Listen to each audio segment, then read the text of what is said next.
En las sombras de Manhattan, donde los rascacielos ocultan tantos secretos como historias, un solo hombre dominó el crimen organizado como pocos lo habían hecho antes. Su nombre infundía respeto y temor, su presencia era un símbolo de poder, y su historia se convirtió en leyenda. Esta es la vida del último gran mafioso de Nueva York, un hombre que construyó un imperio en las calles y que terminó atrapado en el mismo juego que lo llevó a la cima. Desde los inicios del siglo XX, la mafia en Nueva York ha sido un organismo cambiante, adaptándose a nuevas formas de negocio, al auge del FBI y a la modernización de la vigilancia. Sin embargo, algunos nombres se han grabado en la historia con una mística particular. Este es el caso de nuestro protagonista, cuya historia es una mezcla de astucia, violencia y ambición desmedida. El último gran mafioso de Manhattan no nació con poder ni privilegios.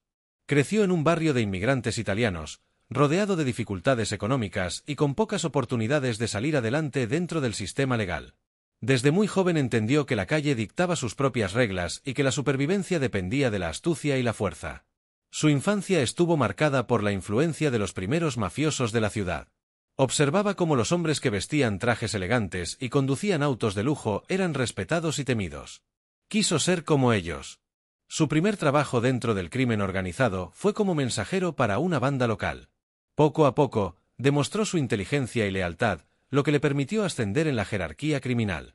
El ascenso al poder de nuestro protagonista fue un proceso largo y peligroso, marcado por la astucia, la violencia y la lealtad selectiva. Desde sus inicios en las calles de Manhattan, comprendió que para destacar en el mundo del crimen debía ser implacable. Su primera incursión en actividades ilícitas fue como recadero para una pandilla local, llevando paquetes de dinero y mensajes entre los capós del barrio. Su disciplina y discreción le hicieron ganarse la confianza de los hombres que realmente controlaban la ciudad desde las sombras. Pronto, dejó de ser un simple mensajero y comenzó a organizar pequeños robos. Su especialidad eran los atracos a negocios que se negaban a pagar por protección. Con una banda de jóvenes leales a él, impuso su autoridad en las calles. Aprendió rápido las reglas del juego: la traición se paga con sangre y la lealtad debe ser recompensada generosamente. Su capacidad para planear y ejecutar golpes precisos le dio un estatus dentro del crimen organizado, permitiéndole conocer a figuras de mayor peso dentro de la mafia neoyorquina. El gran salto llegó durante la ley seca. Con la prohibición del alcohol, la demanda de licor ilegal explotó en Nueva York, convirtiéndose en un negocio multimillonario. Se asoció con traficantes que introducían alcohol desde Canadá y estableció su propia red de distribución en Manhattan. No solo controlaba bares clandestinos y almacenes secretos, sino que también sobornaba a policías y funcionarios para garantizar que sus envíos llegaran sin problemas. Sus métodos eran despiadados. Cualquier competencia que se interpusiera en su camino era eliminada sin contemplaciones. Las traiciones dentro de la mafia eran comunes y nuestro protagonista entendió que para sobrevivir debía adelantarse a sus enemigos. Mantuvo una red de informantes que le advertían sobre cualquier posible amenaza. Si alguien planeaba traicionarlo, él lo descubría antes de que pudiera actuar. A lo largo de los años, acumuló un ejército de sicarios leales que aseguraban su dominio en la ciudad. A medida que su poder crecía, sus ambiciones también lo hacían. Con el fin de la ley seca, el narcotráfico se convirtió en su nueva fuente de ingresos. Trajo heroína desde Europa y Sudamérica, estableciendo una compleja red de distribución. Utilizó la misma estrategia que en la época del alcohol: sobornos a oficiales de alto rango y una estructura bien organizada que garantizaba la eficiencia del negocio. Sin embargo, el narcotráfico traía consigo nuevos desafíos, ya que las autoridades lo perseguían con mayor determinación. El control sobre Manhattan se volvió absoluto. Jueces, policías y políticos fueron comprados para garantizar que sus operaciones siguieran funcionando sin interferencias. Creó una fachada empresarial con restaurantes, clubes nocturnos y compañías de importación que servían como pantallas para el lavado de dinero. La prensa comenzó a mencionarlo como un hombre de negocios exitoso, aunque en las calles todos sabían que era el verdadero dueño del crimen en la ciudad. Sin embargo, el camino al poder no fue fácil. A lo largo de su ascenso, enfrentó numerosas amenazas de pandillas rivales y de otros mafiosos que querían tomar su lugar. Sobrevivió a múltiples atentados y emboscadas, pero cada intento de eliminarlo solo reforzó su imagen de líder invulnerable. Su reputación lo precedía: nadie desafiaba su autoridad sin sufrir las consecuencias. Finalmente, se convirtió en el jefe indiscutible de Manhattan, gobernando el mundo del crimen con una mezcla de brutalidad e inteligencia. Era un hombre que inspiraba lealtad en sus seguidores y terror en sus enemigos. Sin embargo, aunque parecía invencible, su imperio estaba construido sobre un terreno inestable. La misma violencia y traiciones que le habían permitido ascender serían las que eventualmente lo llevarían a su caída. Durante su época dorada, nuestro protagonista vivió una vida de excesos y poder absoluto.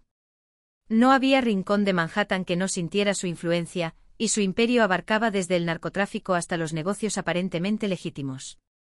Propiedades en los lugares más exclusivos, autos de colección, fiestas con celebridades, restaurantes de lujo y tratos con las más altas esferas del poder político y financiero definían su día a día. Era dueño de hoteles, concesionarios de automóviles, empresas de construcción y agencias de inversión, todo ello utilizado para el lavado de dinero. Su fortuna crecía a un ritmo descontrolado, y el dinero se movía con rapidez desde cuentas en paraísos fiscales hasta inversiones en bienes raíces en Nueva York y el extranjero. Su dominio sobre el mundo de las apuestas ilegales era total, controlaba las casas de juego clandestinas más exclusivas, donde políticos, empresarios y estrellas de cine apostaban fortunas sin miedo a las autoridades. Al mismo tiempo era dueño de varios casinos en Las Vegas, donde la mafia aún tenía una presencia fuerte, y movía grandes sumas de dinero de manera discreta y eficiente. Pero su verdadera fortaleza residía en su red de narcotráfico. A través de alianzas con carteles sudamericanos y conexiones en Europa, estableció un sistema de importación y distribución que inundó las calles de Nueva York con heroína y cocaína. Los cargamentos llegaban a través de puertos seguros, donde los trabajadores ya estaban sobornados, y desde ahí se distribuían a los distintos barrios bajo su control. Cualquier traficante que operara sin su permiso o que intentara robarle mercancía sufría una muerte segura. Su organización operaba con una eficiencia digna de una gran corporación, con departamentos dedicados a cada aspecto del negocio, desde la producción y logística hasta la seguridad y el lavado de dinero. Con tanto poder, su presencia se hizo ineludible en la política local. Senadores, alcaldes y jueces aceptaban sus donaciones y favores, asegurándose de que sus negocios siguieran operando sin obstáculos legales. Incluso la policía, que en teoría debía perseguirlo, en muchos casos trabajaba para él. Los agentes corruptos no solo cerraban los ojos ante sus operaciones, sino que también le proporcionaban información valiosa sobre investigaciones en su contra. Los medios de comunicación lo describían como un empresario influyente, un filántropo que donaba dinero a hospitales y escuelas, pero en las calles todos sabían la verdad. Los barrios bajos de Manhattan vivían bajo su sombra. La gente le temía y le respetaba a partes iguales. Para algunos era un benefactor que protegía a la comunidad, para otros, un despiadado criminal que no dudaba en asesinar a cualquiera que representara una amenaza para su imperio. Su capacidad para manipular la opinión pública era excepcional. Organizaba eventos de caridad, aparecía en portadas de revistas financieras y era fotografiado junto a figuras del entretenimiento y la política.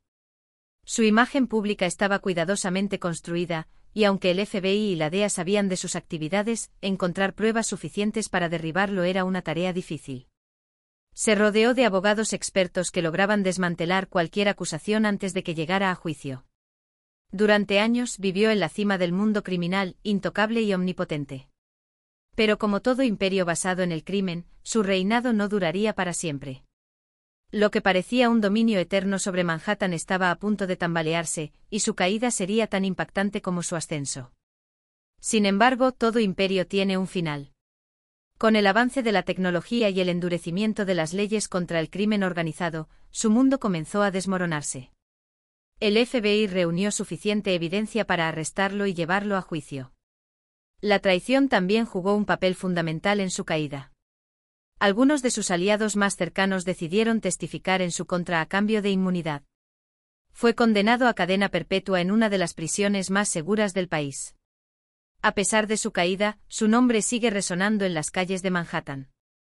Su historia ha sido contada en libros, documentales y películas. Su legado dejó una marca imborrable en la historia del crimen organizado, y muchos aún lo consideran el último gran mafioso de la ciudad. La historia del último gran mafioso de Manhattan nos recuerda que el poder y la ambición siempre tienen un precio. ¿Fue un genio del crimen o simplemente un hombre atrapado en un destino inevitable? Déjame tu opinión en los comentarios y no olvides suscribirte para más historias impactantes. La luz te sigue llegando mientras iluminas a otros.